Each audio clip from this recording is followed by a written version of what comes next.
Hi friends, it's me Dharshini Parthiban. So இன்றைக்கி video எதை பற்றினா என்னோடய பர்த்டே விலாகோட பார்ட் 1 வீடியோ எல்லோரும் பார்த்துருப்பீங்கன்னு நினைக்கிறேன். ஸோ அதோட பேலன்ஸ் பார்ட் 2 தான் இன்றைக்கி பார்க்க போகிறோம். ஸோ பார்க்காதவங்களுக்கு டிஸ்கிரிப்ஷனில் லிங்க் கொடுக்குறேன், போய் பாருங்கள். ஸோ பார்ட் 1 வீடியோவில் வந்து என் ஹஸ்பண்ட் எனக்காக நிறைய கிஃப்ட்ஸ் கொடுத்துருந்தாரு. ஸோ அதோட ஓப்பனிங் எல்லாம் பார்த்தோம். ஸோ பார்ட் 2ல் வந்து நாங்கள் எங்கே போகணுங்கிறத சொல்கிறேன்னு சொல்லியிருந்தேன். ஸோ அதை தான் இன்றைக்கி பார்க்க போகிறோம். வீடியோக்குள்ளே போகிறதுக்கு முன்னாடி நீங்கள் இன்னும் நம்ம சேனலை சப்ஸ்கிரைப் பண்ணலாம். சப்ஸ்கிரைப் பண்ணி பக்கத்தில் இருக்க அந்த பெல் பட்டன் கிளிக் பண்ணி வச்சுக்கோங்க. அப்போ தான் நான் போடுற வீடியோஸோட நோட்டிஃபிகேஷன் அடுத்தடுத்து உங்களுக்கு வரும்.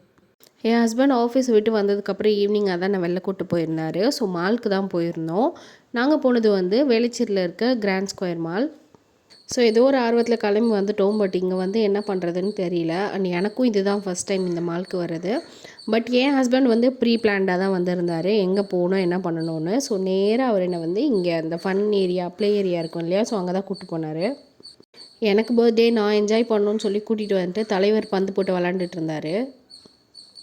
அடுத்ததாக இந்த பொம்மை எடுக்கிற கேம் நானும் என்னோடய சின்ன வயசுலேருந்து ட்ரை பண்ணிக்கிட்டு இருக்கேன். இந்த பொம்மை எடுக்கிற கேமில் இது வரைக்கும் ஒரு டைம் கூட நான் பொம்மை எடுத்தது கிடையாது. அண்ட் யாருமே எடுத்தும் நான் பார்த்தது கிடையாது. அண்ட் என் வீட்டுக்காரும் ரொம்ப ட்ரை பண்ணார், ஆனால் அவரால் எடுக்க முடியல. சிங்கம் களை இறங்கிருச்சு. சிங்கமா எங்க அப்படிதான் நினச்சிட்டு நானும் போனேன். நமக்குலாம் எங்கேருந்து கிடைக்க போகுது அப்படின்னு நினச்சிட்டே பண்ணேன். பார்த்தா விழுந்துருச்சு. என்ன அதிசயம், 1 இல்லை 2.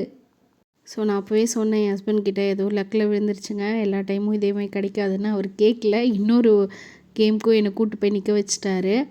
அதில் ட்ரை பண்ணி மொக்க வாங்கிட்டு வந்தது தான் மிச்சம். ஸோ இந்த பேஸ்கெட் பாலை பார்த்தது தான் அப்புறம் சின்ராஸை கையிலே பிடிக்க முடியல.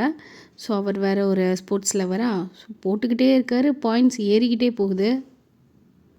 விட்டால் அந்த மிஷினே கன்ஃபியூஸ் ஆயிரும் போல் இருக்குது. அந்த மாதிரி அவர் பாட்டுக்கு இஷ்டத்துக்கு போட்டுக்கிட்டே இருந்தார். ஒரு வழியாக அவர் முடித்து அங்கேருந்து அவரை கிளப்பி கூட்டிகிட்டு போகிறதுக்குள்ளே போதும்னு ஆயிடுச்சு. ஸோ இன்னும் நிறைய கேம்ஸ் நாங்கள் விளையாண்டோம். பட் எல்லாத்தையும் ஷூட் பண்ண முடியல. நாங்களே விளையாண்டுட்டு இருந்ததுனால எங்களால் வீடியோ ஷூட் பண்ண முடியல. ஸோ கிளம்பிட்டோம் அங்கேருந்து. ஸோ வெளியே வந்து பார்க்கும்போது ஆப்போசிட்லேயே இந்த மாதிரி ஒரு ஷாப் இருந்துச்சு, பானி வெஜ் பூரி அப்படின்னு சொல்லிட்டு. சும்மாவே என் வீட்டுக்காருக்கு பானிபூரினா ரொம்ப பிடிக்கும். 2 பிளேட் சாப்பிடுவார்.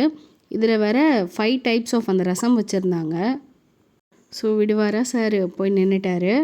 ஸோ 2 பிளேட் வாங்கி அந்த 5 டைப் ஆஃப் ரசமும் டேஸ்ட் பண்ணிட்டு தான் வந்தார். ஸோ இன்னையோட லாஸ்ட் கிஃப்டாக அங்கே இருக்கிற புக் ஷாப்லேயே இந்த புக்கும் எனக்கு வாங்கி கிஃப்ட் பண்ணிட்டாரு. ஸோ ஸ்ட்ரெயிட்டாக நாங்கள் டின்னர் சாப்பிட்றதுக்கு பக்கத்தில் இருந்த ஆசிஃப் பிரியாணி போயிருந்தோம். ஸோ அங்கே தான் கொஞ்சம் கவலையான ஒரு சம்பவம் நடந்துச்சு. ஸோ வழக்கம் போல் எப்போவுமே நாங்கள் ஆர்டர் பண்ணுற மாதிரி அவருக்கு ஒரு வெஜ் மீல் அண்ட் எனக்கு ஒரு நான்வெஜ் மீல்னு சொல்லி ஆர்டர் பண்ணிட்டோம்.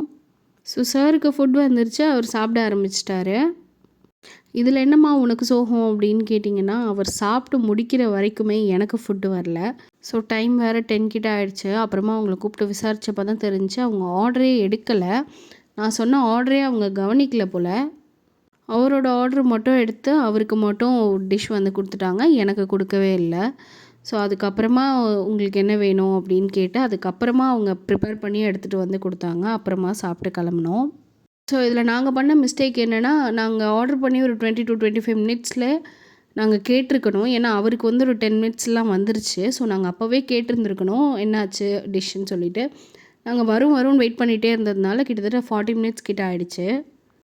முன்னாடியே நாங்கள் மேபி கேட்டிருந்தோன்னா எனக்கு முன்னாடியே மேபி ஃபுட் வந்திருக்கலான்னு நினைக்கிறேன். ஸோ இதுதான் நாங்கள் பண்ண மிஸ்டேக். இந்த மாதிரி உங்களில் யாருக்காச்சும் நடந்திருக்கான்றதை எனக்கு சொல்லுங்கள்.